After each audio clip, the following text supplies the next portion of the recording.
আসসালামু আলাইকুম। টিটু স্কিলসের আরও একটি নতুন লেসনে আপনাদের সবাইকে স্বাগত জানাচ্ছি। আমরা আমাদের আজকের এই লেসনে দেখব আমরা একটা ইমেজের উপরে কিভাবে হাফ টোন ইফেক্ট অ্যাপ্লাই করতে পারি। সো হাফ টোন ইফেক্টটা আমরা ব্যবহার করি সাধারণত কোনো একটা ইমেজকে একটু ডিফারেন্টলি রিপ্রেজেন্ট করার জন্য, কিংবা আমরা যখন কোনো একটা ডিজাইন করি সেই ডিজাইনের মধ্যে আমরা এটাকে এই হাফ টোন ইফেক্ট ব্যবহার করে সেই ইমেজটা আমরা ব্যবহার করলে আমাদের ডিজাইনের সৌন্দর্য বাড়ে। তো সেক্ষেত্রে আমরা এখানে একটা ইমেজ ব্যবহার করছি এবং এই ইমেজটা আমরা কিন্তু pixels.com-এ গেলেই পেয়ে যাব। pixels.com-এ গিয়ে যদি আপনি মডেল সাইড ভিউ ইমেজ লিখে সার্চ করেন তাহলেই কিন্তু এই ধরনের অনেক ইমেজ পেয়ে যাবেন। সো আপনি ট্রাই করবেন যে পিক্সেলস থেকে ইমেজ কালেক্ট করার, তাহলে রেজুলেশন অনেক ভালো থাকবে এবং কাজের কোয়ালিটিটা ভালো হবে। তো আমি এখানে ইমেজটাকে ওপেন করার পরে আমি দেখতে পাচ্ছি যে এখানে ইমেজটা লক করা আছে। সো আমি এখানে এটাকে আনলক করে দেব প্রথমে। সো এই যে আমাদের লক আইকন, এখানে যদি আমি একটা ক্লিক করি তাহলে এটা আমাদের আনলক হয়ে যাবে। আপনাদের যাদের আগের ভার্সন তারা চাইলে ডবল ক্লিক করে আনলক করতে পারেন। তো আনলক করার পরে আমি যেটা করব, আমি এই ভিউটাকে একটু পরিবর্তন করব। এখন যেদিকে তার ভিউটা আছে আমি এটাকে পরিবর্তন করে বিপরীত দিকে করতে চাই। সো এটা করার জন্য আমরা কিবোর্ড থেকে কন্ট্রোল-T প্রেস করব। কন্ট্রোল-T প্রেস করলে আমাদের এটা ট্রান্সফর্ম সিলেক্ট হবে, ট্রান্সফর্ম করতে পারবো। এবার আমরা এখানে ইমেজের উপরে জাস্ট মাউসের রাইট ক্লিক করলে একদম নিচের দিকে ফ্লিপ হরিজন্টাল নামে একটা অপশন আসবে। সো ফ্লিপ হরিজন্টাল করলে এটা হচ্ছে পাশাপাশি দিক পরিবর্তন করবে, হরিজন্টাল এটা ফ্লিপ হয়ে যাবে। সো এটা আমি করে নিচ্ছি কারণ যেহেতু ইমেজটা অন্যমুখী ছিল, সো সেটা আমি আমার কাজের সুবিধার জন্য করে নিলাম। আপনি চাইলে বিপরীতমুখীতেও করতে পারেন, এটা কোনো ফ্যাক্ট না।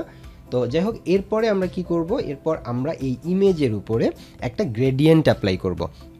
যারা আগের ভার্সনগুলো ব্যবহার করবেন তারা গ্রেডিয়েন্ট অ্যাপ্লাই করার আগে এখান থেকে একটা লেয়ার তৈরি করে নেবেন। আর আপডেট ভার্সন যারা ব্যবহার করেন তাদের ক্ষেত্রে কোনো লেয়ার নিতে হবে না, অটোমেটিক্যালি লেয়ার তৈরি হবে। ঠিক আছে? তো আমাদের এই যে গ্রেডিয়েন্ট টুলের মধ্যে দেখেন একটা গ্রেডিয়েন্টের অপশন আছে, গ্রেডিয়েন্ট টুল আছে একটা, এবং সেখানে আমাদের এই যে প্রথমের দিকে উপরের দিকে যে অপশন, সেখানে কিন্তু ব্ল্যাক অ্যান্ড হোয়াইট, এই যে আমাদের ফোল্ডারাইজ করা আছে, ব্ল্যাক অ্যান্ড হোয়াইট হচ্ছে আমাদের একটা গ্রেডিয়েন্ট সেট করা আছে। এটা কি কারণে সেট করা আছে? কারণ হচ্ছে আমাদের ফরগ্রাউন্ড কালার এবং ব্যাকগ্রাউন্ড কালারে এই যে ব্ল্যাক অ্যান্ড হোয়াইট দুইটা কালার সেট করা আছে, যার কারণে আমাদের এই কালারটাই কিন্তু চলে আসছে। তো যদি আপনার এখানে কালার সেট করা না থাকে তাহলে ব্ল্যাক অ্যান্ড হোয়াইট করে নিতে পারেন ম্যানুয়ালি, অথবা এই যে ছোট্ট একটা জায়গা এখানে default foreground and background colour, অথবা শর্টকাট কমান্ড ডি প্রেস করলে এটা ব্ল্যাক অ্যান্ড হোয়াইট হয়ে যাবে। ওকে, আচ্ছা, এবার আমরা গ্রেডিয়েন্ট টুলে সিলেক্ট থাকা অবস্থায় রাইট সাইড থেকে লেফট সাইডের দিকে একটা গ্রেডিয়েন্ট অ্যাপ্লাই করব। মনে রাখতে হবে যে আমাদের রাইট সাইডে যেন ব্ল্যাক থাকে। আর রাইট সাইডে ব্ল্যাক কখন থাকবে? যদি আমার ফরগ্রাউন্ডে কালারটা ব্ল্যাক থাকে তাহলেই আমি রাইট থেকে লেফটে ড্র্যাগ করলে রাইট সাইডটা আমার কি থাকবে? ব্ল্যাক থাকবে। ওকে, আচ্ছা, তো যখন গ্রেডিয়েন্টটা আমার অ্যাপ্লাই করা হয়ে গেল, দেন এই যে আমাদের লেয়ারটা যেটা অটোমেটিক্যালি আমার তৈরি হয়ে গেছে, আপনাদের হয়তো তৈরি করতে হবে, আপনাদের একটা নতুন লেয়ার নিয়ে করতে হবে। যদি দেখেন ম্যানুয়ালি লেয়ার তৈরি হচ্ছে না, তাহলে একটা লেয়ার তৈরি করে তারপরে আপনি গ্রেডিয়েন্টটা অ্যাপ্লাই করবেন। তো আমার এখানে যেহেতু গ্রেডিয়েন্ট অ্যাপ্লাই হয়ে গেছে, সো আমি কি করব, জাস্ট এটার উপরে মাউসের রাইট ক্লিক করে আমি এটাকে স্মার্ট অবজেক্টে কনভার্ট করে দেব, convert to smart object. So এই কনভার্ট টু স্মার্ট অবজেক্টে যদি আমি ক্লিক করি তাহলে এই যে আমাদের লেয়ার, আমাদের যে গ্রেডিয়েন্টের লেয়ার, এটা একটা স্মার্ট অবজেক্ট হিসেবে থাকবে। এবং স্মার্ট অবজেক্টের সুবিধাটা কি? এটা হচ্ছে নন ডিস্ট্রাকটিভ, এটাকে পরবর্তীতে আপনি আবারও মডিফাই করতে পারবেন।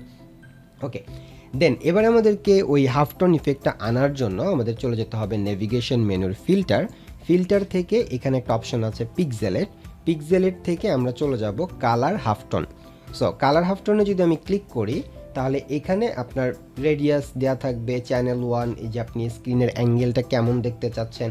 সো এখানে চ্যানেল 1, চ্যানেল 2, চ্যানেল 3 এবং চ্যানেল 4 চারটা আছে। সো এইখান থেকে আপনি রেডিয়াসটা আপনার ডিপেন্ড করবে আপনার ইমেজটা কতটা মানে হাই রেজুলেশন ইমেজ কিনে এটার উপরে। তো আপনার যদি ইমেজের রেজুলেশন কম থাকে তাহলে আপনি এখানে 20 বা 25 দিলেই কাজ করবে।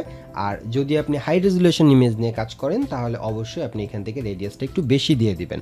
যদি আপনি মনের মতন করে ফলাফল না পান সেক্ষেত্রে এটাকে আপনি পরে মডিফাইও করতে পারবেন।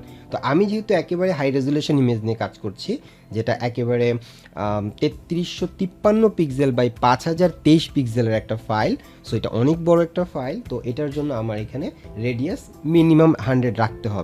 আর আপনার যদি নিজের ছবি ধরেন যে মোবাইল ক্যামেরা দিয়ে তুলছেন, সেক্ষেত্রে তো একটু রেজুলেশন কম থাকবে, তো তখন সেটা 25-30 এটা দিয়ে ট্রাই করবেন। সো এখানে যেই সেটআপটা আছে সেটাকেই হচ্ছে দেখে রাখতে পারেন, এটা দিয়ে ট্রাই করবেন যখন আপনি পিক্সেলস থেকে ইমেজ নেবেন। রেডিয়াস 100 এবং চ্যানেল 1 2 3 4 সব সেম রাখবেন, আপনি চাইলে এক্সপ্লোরও করতে পারেন। আমি এই মুহূর্তে 20 রেখে দিচ্ছি সবগুলো। এরপর আমি যদি ওকে করি তাহলে দেখবেন আমাদের ইমেজের মধ্যে একটা হাফ টোন ইফেক্ট চলে এসেছে। সো এটা আমি শুধু ইমেজেই ব্যবহার করতে পারবো এমনটা না, আমরা বিভিন্ন ডিজাইনেও এই হাফ টোন ইফেক্টটা ব্যবহার করে থাকি, ঠিক আছে। আচ্ছা, তো এবার যখনই আমাদের হাফ টোন ইফেক্টটা চলে আসবে আমাদের এই গ্রেডিয়েন্টের উপরে, এবার লাস্ট একটা কাজ করতে হবে, সেটা হচ্ছে আমাদের ব্লেন্ড অপশনটাকে নর্মাল থেকে স্ক্রিন করে দিতে হবে। যদি আমরা স্ক্রিন করে দিই তাহলে কিন্তু আমাদের এই লেয়ারের নিচে যে ইমেজটা আছে সেটা ভিজিবল হবে, এবং আমরা যদি একটু জুম ইন করি তাহলে দেখতে পাচ্ছি যে আমাদের এই যে হাফ টোন ইফেক্টটা এখানে চলে আসছে। সো এখানে যে সার্কেলগুলো অনেক বড় বড় আছে, আপনি যদি মনে করেন আরেকটু ছোট করতে চাই তাহলে সিম্পল এই যে কালার হাফ টোন এটার উপরে ডবল ক্লিক করতে হবে। যদি আপনি ডবল ক্লিক করেন এই যে আবার সেই সেটআপটাই কিন্তু চলে আসলো। আমি এখন এখান থেকে যদি 80 দেই, দিয়ে যদি ওকে করে দেই তাহলে দেখবেন একটু ছোট হয়ে যাচ্ছে। তো আপনি আপনার সুবিধা মতন এটা করবেন, এবং এই যে অ্যাঙ্গেলগুলো আপনি চাইলে এখান থেকে অ্যাঙ্গেলগুলো পরিবর্তন করতে পারেন, আপনার মতন এক্সপ্লোর করবেন।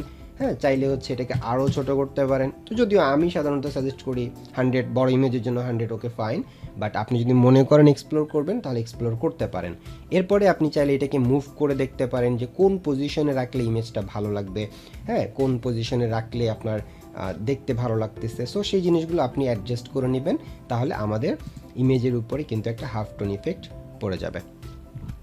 আর এখানে মনে রাখবেন যে যদি আমরা স্মার্ট অবজেক্ট না করতাম তাহলে কিন্তু এই যে স্মার্ট ফিল্টার আসতো না, তখন কিন্তু এটার এডিটেবল থাকতো না। সো এডিটেবল রাখার জন্য অবশ্যই আগে স্মার্ট অবজেক্ট করে নিতে হবে, তারপরে হাফ টোন ইফেক্টটা অ্যাপ্লাই করতে হবে।